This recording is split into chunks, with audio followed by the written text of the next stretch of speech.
Hello friends, मेरा नाम doctor मुकीम खान। आज मैं आपको बताऊंगा एनआईसीयू के अंदर एक न्यूबॉर्न बेबी को अप्रोच करने से पहले आपके पास वो 5 ऐसी तैयारियां जो आपके पास होनी चाहिए, वो और दूसरे नंबर पे वो 5 ऐसे पॉइंट्स जिनको नोट करके आप ये पता लगा सकते हैं कि बच्चा सीरियस है या नहीं है। तीसरे नंबर पे मैं आपको बताऊंगा कि आपको वो 5 बेसिक ब्लड टेस्ट जो आपको करानी चाहिए।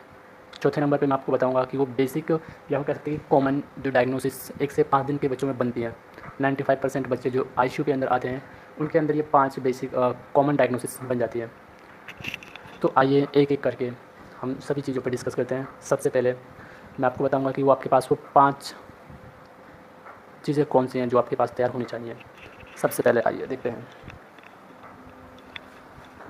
सबसे पहले आपके पास बच्चे को सफिशिएंट टेम्परेचर देने के लिए वार्मर या टेम्परेचर मेंटेन करने के लिए कोई भी इंस्ट्रूमेंट होना ज़रूरी है। सेकंड नंबर, आपके पास इन्फ्यूज़न पंप होना ज़रूरी है। थर्ड नंबर, आपके पास पल्स ऑक्सीमीटर होना ज़रूरी है। फोर्थ नंबर, आपके पास सक्शन मशीन भी होनी ज़रूरी है। और नंबर 5, आपके पास ऑक्सीजन की फैसिलिटी होनी ज़रूरी है। अगर आपके पास ये बेसिक 5 ज़रूरी तैयारियां हैं, आपके पास ये फैसिलिटीज़ हैं, तो आप भी किसी भी क्रिटिकल कंडीशन को लेकर कोई भी न्यूबॉर्न बेबी आता है तो आप उसको मैनेज कर सकते हैं। उसके बाद अब हम डिस्कस करेंगे कि वो 5 बेसिक पॉइंट्स जिन्हें हम एप्गार स्कोरिंग बोलते हैं, एप्गार स्कोरिंग कैसे करें ताकि हमें एक ही मिनट के अंदर ये पता लग सके बच्चा सीरियस है या नहीं है।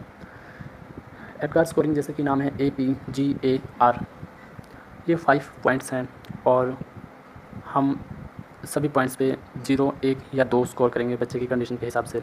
आइए हम एप्गार स्कोरिंग करके देखते हैं। सबसे पहले ए, एप्गार में ए आता है तो ए फॉर अपीयरेंस, बच्चे की अपीयरेंस कैसी है। आप देख सकते हैं कि बच्चा बिल्कुल पिंक दिख रहा है, इसका मतलब बच्चा ठीक है। अगर बच्चे के पेरिफेरल साइनोसिस या सेंट्रल साइनोसिस होती तो हम बच्चे को 1 पॉइंट देते। अगर बच्चा बिल्कुल ही पूरी तरह से ब्लूइश हो जाता तो हम बच्चे को 0 पॉइंट्स देते। उसके बाद हम देखेंगे पल्स रेट। पल्स रेट के लिए हम बच्चे को पल्स ऑक्सीमीटर से कनेक्ट करेंगे और जानने की कोशिश करेंगे कि बच्चे की पल्स रेट क्या है। नॉर्मली बच्चे की जो पल्स रेट होती है वो 140 से 160 के बीच में होती है एक न्यूबॉर्न बेबी की।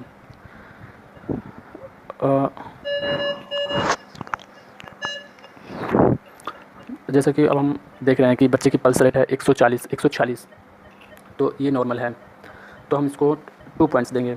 अगर ये 100 से बिलो होती तो हम 1 पॉइंट देते, अगर 0 है तो हम 0 पॉइंट्स देते हैं। उसके बाद देखेंगे बच्चे की ग्राइमेस मतलब बच्चे के फेशियल एक्सप्रेशंस कहते हैं कैसे हैं, बच्चे के फेशियल एक्सप्रेशंस टॉक्सिक तो नहीं है, बच्चा सिक तो नहीं लग रहा चेहरे से।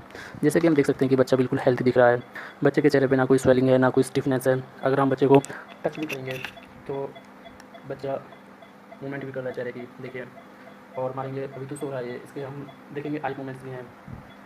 उसके बाद देखेंगे एक्टिविटीज़, बच्चा एक्टिव है कि नहीं। देखिए आप जैसे कि आप देख सकते हैं कि बच्चा हाथ पैरों को हिला रहा है तो हम बच्चे को 2 पॉइंट्स देंगे।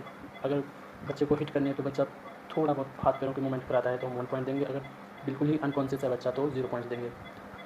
उसके बाद 5वें नंबर पर आती है रेस्पिरेशन। देखेंगे बच्चा कहीं झटके के साथ रेस्पिरेशन ब्रीदिंग तो नहीं कर रहा है, बच्चा सांस लेते टाइम किसी तरह की टसकने की आवाज़ तो नहीं आ रही है, या बच्चे की सेचुरेशन तो डाउन नहीं है। अगर बच्चा सांस ठीक ले रहा है तो 2 पॉइंट्स देंगे। अगर ठीक नहीं ले रहा है कोई भी अबनॉर्मलिटी 1 देंगे, अगर नहीं ले रहा है तो 0 देंगे। तो कुल मिलाकर के ये 5 पॉइंट्स हैं। 5 पॉइंट्स में से अगर सबका टोटल मिलाकर के स्कोर 7 तक आता है तो बच्चा इतना सीरियस नहीं है, अगर 7 से कम आता है तो बच्चा बहुत ज़्यादा सीरियस है, सिक है। उसके बाद तीसरे नंबर पर हम डिस्कस करेंगे कि वो बेसिक 5 ब्लड वर्क जो हमें करानी चाहिए। Number 1 CBC, CRP, serum calcium level, serum serum glucose level और एक ब्लड कल्चर शायद पड़े दो। उसके बाद हम अब डिस्कस करेंगे कि वो 5 कॉमन डायग्नोसिस या कंडीशंस जिनको लेकर बच्चा आपके पास आईसीयू में आएगा। नंबर 1, बच्चा प्रीमेच्योर होगा।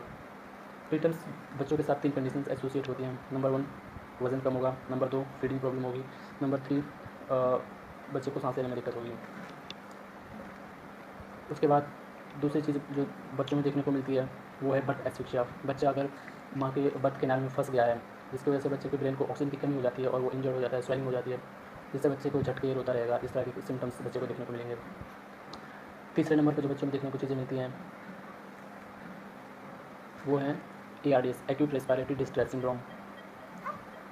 चौथे नंबर में जो बच्चे कुछ चीज़ें देखने को मिलती है वो है सेप्सिस, ब्लड इन्फेक्शन। और पाँचवें नंबर पर जो खासकर बच्चों को बच्चों में रेयरली देखने को मिल जाती हैं वो है मेनिंजाइटिस।